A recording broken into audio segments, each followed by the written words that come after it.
پہلی چیز آدمی گناہ کیوں کرتا ہے، اسے بہت غور سے سنیے گا، مرد ہو یا عورت۔ اب بندہ گناہ کیوں کرتا ہے؟ آنکھوں سے گناہ کیا، زبان سے گناہ کیا، دل سے گناہ کیا، ہاتھ سے گناہ کیا، پیر سے گناہ کیا، کیوں کرتا ہے؟ اس لیے کہ ان گناہوں کی سزاؤں کا اسے علم نہیں ہے، اور قرآن کہتا ہے کہ اس کا بدلہ دیا جائے گا۔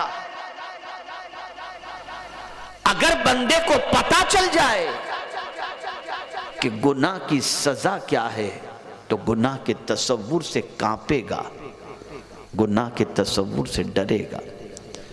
اور یہی وجہ ہے کہ آج مسلمان علم دین سیکھنے کی کوشش نہیں کرتا اور نہ علم دین کے لیے جد و جہد کرتا ہے، اس لیے کہ گناہ کا بدلہ کیا ہے اور گناہ کی سزا کیا ہے یہ کالج اور یونیورسٹی میں نہیں پڑھایا جائے گا، یہ مدرسے کے اندر اور دین کی تعلیم کی محفل کے اندر پڑھایا جائے گا۔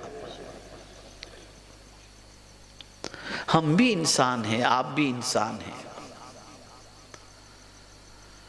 اور بھی معاشرے میں بہت سارے انسان ہیں۔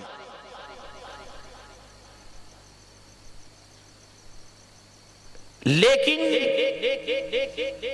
آپ اگر تھوڑا سا سوچیں گے تو اس نتیجے پر پہنچیں گے کہ کوئی گناہوں میں یہاں تک ڈوبا ہوا ہے، کوئی یہاں تک ڈوبا ہے، کوئی یہاں تک ڈوبا ہے، کوئی یہاں تک ڈوبا ہے، کوئی یہاں تک ڈوبا ہے۔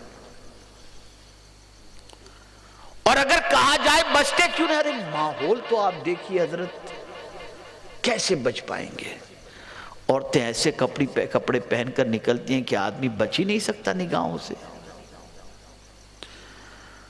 عورتیں اس قسم کی حرکت کرتی ہیں کہ آدمی بچ ہی نہیں سکتا، بچا ہی نہیں سکتا اپنے آپ کو۔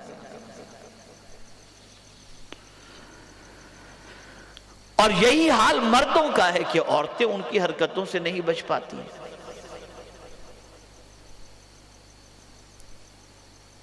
لیکن کیا مکی دور اور مدنی دور کے اندر برائیوں کا سیلاب نہیں تھا؟ آج کی پوزیشن تو پھر بھی قدر غنیمت ہے کہ مسجد میں کوئی ننگا تو نہیں آتا، لیکن اس زمانے میں کعبے کا طواف مرد دن میں ننگے کرتے تھے اور عورتیں رات میں کعبے کا طواف ننگا کیا کرتی تھیں۔ وہ دور تھا۔ لیکن ایسے برے ماحول کے اندر بھی جن لوگوں نے اللہ کی مدد حاصل کر کے اپنے آپ کو گناہ سے بچانے کا ارادہ کیا، مولا نے ان کو گناہوں سے بچا لیا۔ ماحول کتنا ہی پراگندہ کیوں نہ ہو، سیلاب برائیوں کا کتنا ہی کیوں نہ آ جائے، آدمی اگر خود کوشش کرے تو اللہ عز و جل اس بندے کو گناہوں سے بچا لیتا ہے، اس پر کرم کی نظر فرما دیتا ہے۔ پہلی چیز آدمی گناہ کیوں کرتا ہے، اسے بہت غور سے سنیے گا، مرد ہو یا عورت۔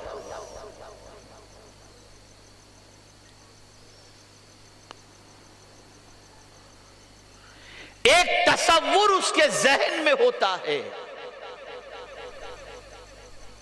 کہ مجھے گناہ کرتے ہوئے کوئی دیکھ نہیں رہا، یہ سوچ اس کی ہوتی ہے۔ اس لیے گناہ کرنے کے لیے انسان تنہائی تلاش کرتا ہے، ایسی جگہ جانا چاہتا ہے جہاں کوئی پہچان والا بھی نہ ہو اور کوئی دیکھنے والا بھی نہ ہو، وہاں جا کر کے وہ گناہ کرتا ہے۔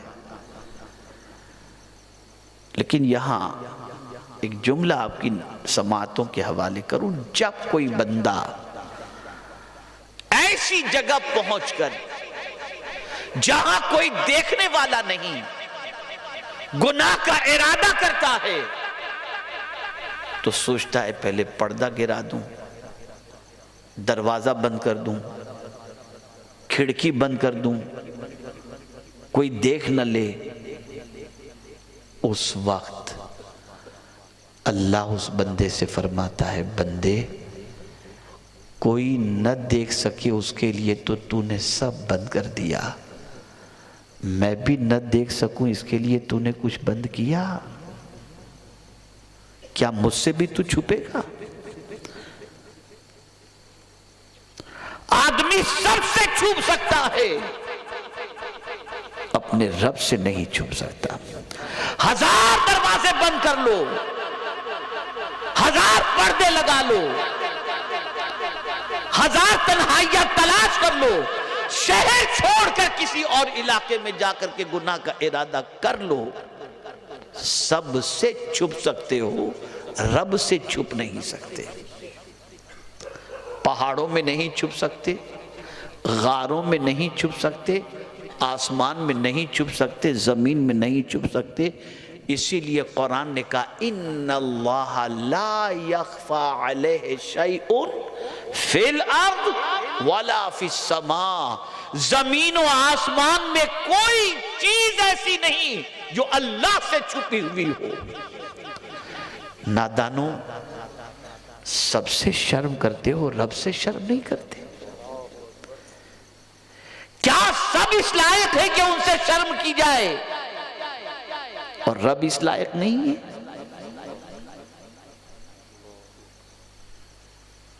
یہ تصور جب اٹھ گیا،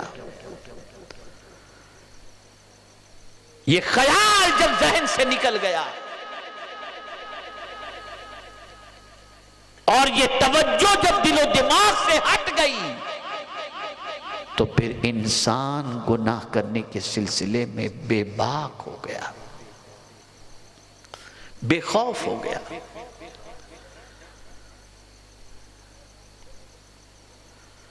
یہی وجہ ہے کہ یہ تصور جب کسی کے ذہن میں آ جائے، یہ سوچ جب کسی کے ذہن میں آ جائے تو اس کے رونگٹے کھڑے ہو جاتے ہیں۔ ایک صحابی حضور صلی اللہ علیہ وسلم کی بارگاہ میں حاضر آئے، عرض کرتے ہیں یا رسول اللہ صلی اللہ تعالی علیہ وسلم مجھ سے گناہ سرزد ہو گیا، کیا میں توبہ کروں تو اللہ میری گناہوں کو معاف فرما دے گا؟ سرکار نے فرمایا ہاں، تو گناہ سے توبہ کر لے، سچے دل سے توبہ کر لے، اللہ تیرے گناہوں کو معاف فرما دے گا۔ انہوں نے توبہ کی۔ اب سنیے، اب وہ عرض کرتے ہیں یا رسول اللہ صلی اللہ تعالی علیہ وسلم کیا مجھے گناہ کرتے میرے رب نے دیکھ لیا؟ کیا مجھے گناہ کرتے میرے رب نے دیکھ لیا؟ آقا نے فرمایا ہاں، اتنا سننا تھا کہ کانپ اٹھے، ایک چیخ ماری اور ان کے جسم سے روح پرواز کر۔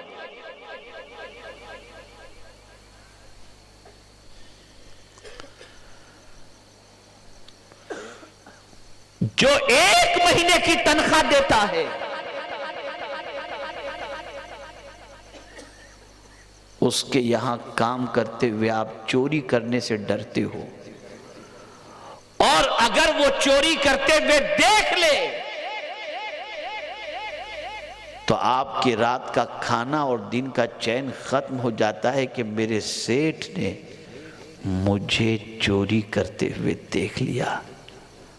وہ 1 مہینے کی تنخواہ تو دیتا ہے، آنکھوں کا نور نہیں دیتا، دل کا سرور نہیں دیتا، ہاتھ نہیں دیتا، پیٹ نہیں دیتا، پیر نہیں دیتا، زندگی نہیں دیتا۔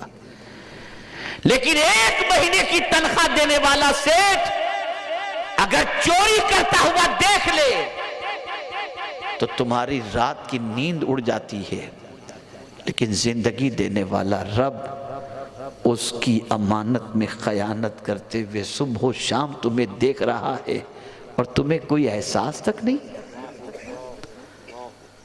تمہیں کوئی فکر تک نہیں،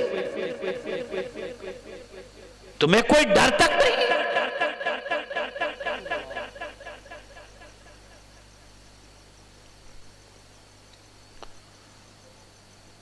یہ ساری سچویشن، یہ سارے حالات آج انسان کی زندگی کو تباہ کیے ہوئے ہیں، برباد کیے ہوئے ہیں۔ گناہ فیشن بن گیا، گناہ زندگی بنتی جا رہی ہے، اور اب تو ماحول ایسا بنتا جا رہا ہے کہ اس ماحول کے اندر آدمی اب آہستہ آہستہ انڈرسٹینڈنگ اور کمپرومائز کرتا جا رہا ہے۔ چلتا ہے مولانا اب کیا کریں، اس کا بھی ایسا، یہ بھی ایسا، فلاں بھی ایسا، ڈے بھی ایسا، کیا کریں گے، کیسے کریں گے؟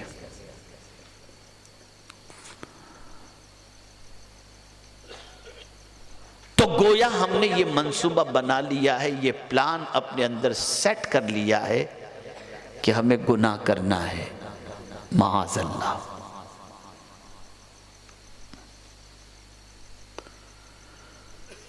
اللہ عز و جل ارشاد فرماتا ہے وَذَرُوا ظَاهِرَ الْإِثْمِ وَبَاطِنَهُ۔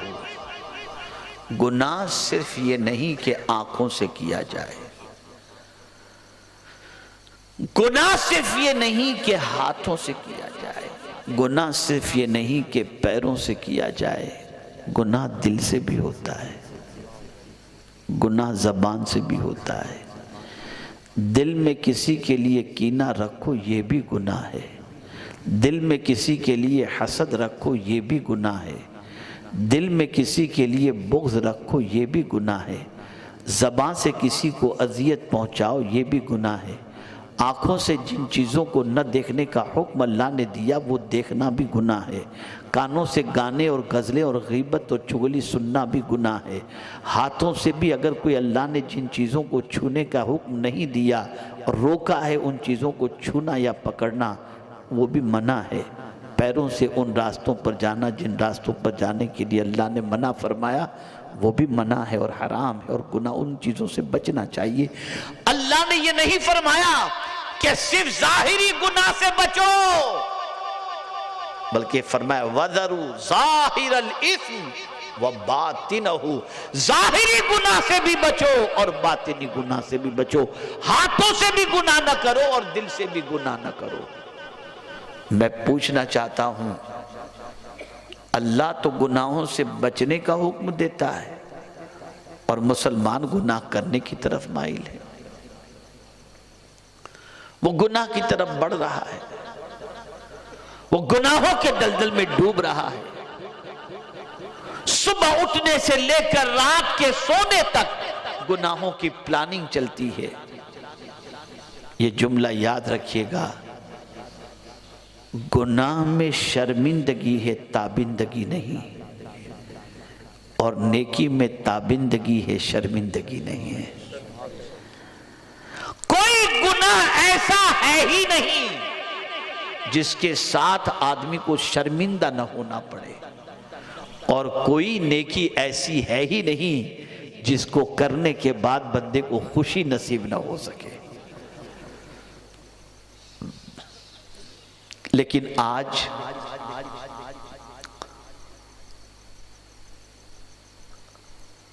بندہ یہ سمجھتا ہے کہ ساری لذت اور سارے گناہ اسی کے اندر خوشی ہے اور سرور ہے، نہیں، گناہ میں شرمندگی ہے، گناہ کے اندر تکلیف ہے، گناہ کے اندر افسوس ہے۔ کبھی آپ نے سوچا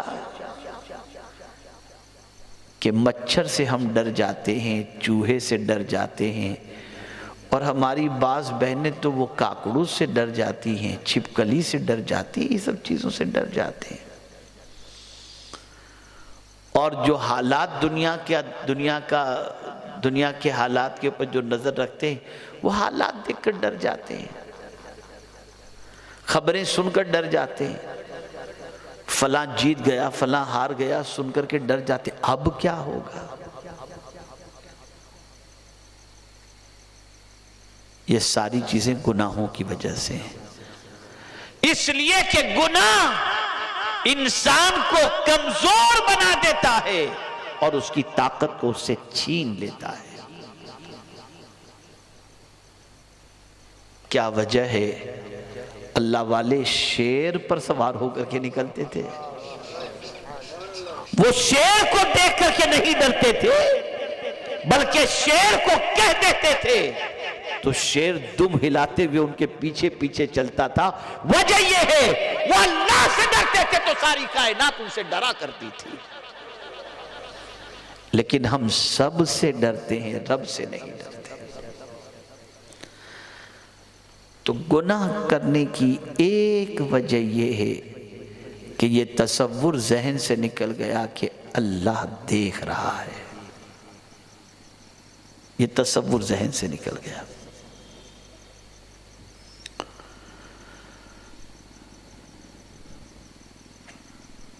دوسری وجہ گناہ کے عذاب سے واقفیت نہیں کہ اس کی سزا کیا ہے۔ میں آپ کو چھوٹی سی بات سمجھاؤں، آسانی سے سمجھ میں آ جائے گی۔ اچانک کہیں آپ کی زبان میں ویچھی، بچھو آپ کے گھر میں نکل آئے، اللہ نہ کرے، تو آپ آرام سے چلتے جائیں گے یا بچھو کو مارنے کی فکر کریں گے؟ جواب دیجئے۔ ویچھی سمجھتے ہو نا، بچھو سمجھتے ہو نا، اس سے بچنے کی کوشش کریں گے کہ اس کو نظر انداز کر کے چلتے گھومیں گے؟ کیا کریں گے آپ؟ بولو، مارنے کی فکر کریں گے نا؟ کیوں؟ اور کیڑی نکلے تو کوئی فرق نہیں پڑتا، لیکن بچھو کو دیکھ کر ڈر پیدا ہوگا نا۔ چھوٹا سا سانپ کا بچہ نکل آئے تو اپنے بچے کو بھی پکڑیں گے، بھاگو، اس کو ہٹاؤ ہٹاؤ ہٹاؤ،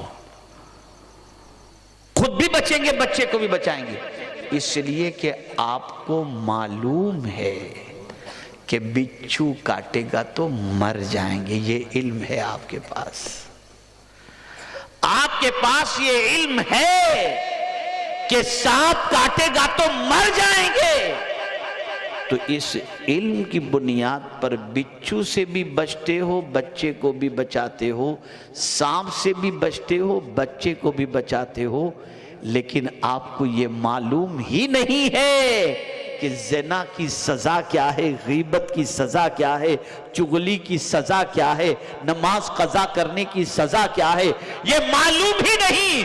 اور جن کو معلوم ہے وہ کبھی ان گناہوں کے قریب جاتے ہی نہیں۔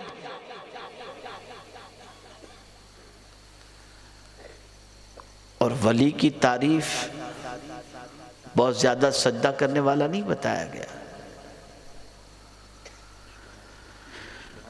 ولی کی تعریف یہ نہیں بتائی گئی کہ بہت زیادہ وظیفے پڑھنے والا ہو، یا یہ بھی نہیں بتائی گئی کہ ہوا میں مصلی بچھا کر نماز پڑھنے والا ہو۔ قرآن نے ولی کی تعریف فرمائی، الذین آمنوا وکانوا یتقون، جو صاحب ایمان ہو اور اللہ سے ڈرنے والا ہو، یعنی جو گناہوں سے بچنے والا ہو، وہ اللہ کا ولی ہوا کرتا ہے۔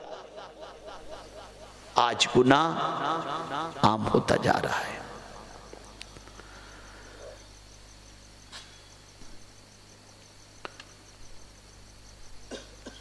گناہ کی سزا انسان نہیں جانتا، گناہ کے عذاب کو انسان نہیں جانتا۔